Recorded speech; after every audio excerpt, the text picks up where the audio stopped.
ভারতীয় ক্রিকেট ভক্তদের মনে এখনো দগদগে সেই অ্যাডিলেড টেস্টের 36 রানের লজ্জার স্মৃতি। এবার বর্ডার গাভাস্কার ট্রফির দ্বিতীয় ম্যাচেও কি ফিরবে সেই ভয়াবহ মুহূর্ত? দলে নেই 3 পেসার তারকা, কিন্তু সতর্কবার্তা এসেছে তাদের থেকেই। রোহিত আর কোহলিদের জন্য কি অপেক্ষা করছে?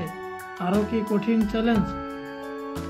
অস্ট্রেলিয়ার পিচ, পেসারদের ভয়ঙ্কর আগুনের বল, আরও ভারতের ব্যাটিং লাইন আপ, এই লড়াই কি মোড় নেবে?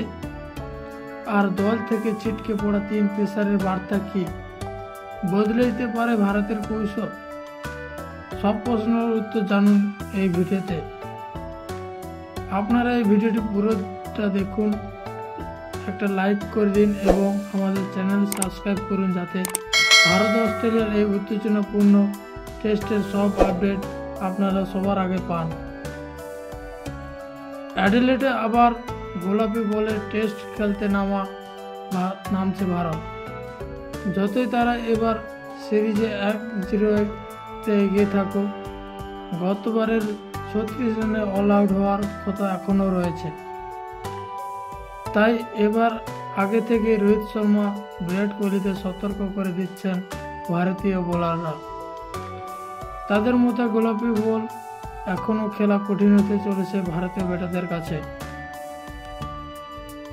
পার্থ টেস্টে প্রথম ইনিংসে ব্যর্থ হলেও দ্বিতীয় ইনিংসে ভালো খেলেছেন যশস্বী জয়সওয়াল, কোহলিরা। তবে অ্যাডিলেডে কাজ এত সহজ হবে না। ভারতীয় বোর্ডের পোস্ট করা এক ভিডিও প্রসিদ্ধ কৃষ্ণ বলছেন, গোলাপি বল প্রথমবার হাতে নেওয়ার সময় মনে হয়েছে এটা লাল বলের থেকে আকারে বড়। বলের সেলাই বেশ শক্ত, যার ফলে বলটা আরও শক্ত হয়ে যায়। তাই বলের সেলাইকে আরও ভালো করে কাজে লাগানো যায়।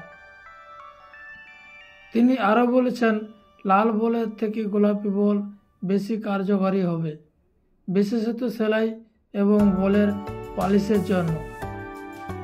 রিভার্স সুইংও হবে, সে কারণে এই বলের সঙ্গে মানিয়ে নিতে আরও অনেকটা অনুশীলন দরকার আমাদের।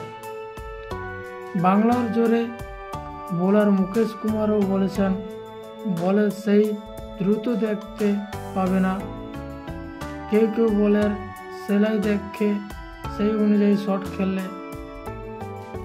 তবে গোলাপি বল দেখে আগে থেকে বোঝা যায় না কোন দিকে চমক ভাব রয়েছে। বল পিছে পড়েই পিছলে আসে। আকাশদীপ বলছেন, ব্যাটারদের পক্ষে এই বল খেলা বেশ কঠিন, কারণ প্রচুর বাউন্স পায়। তো আপনাদের কেমন লাগলো ভিডিওটি? কমেন্ট করে শেয়ার করে দেবেন একটা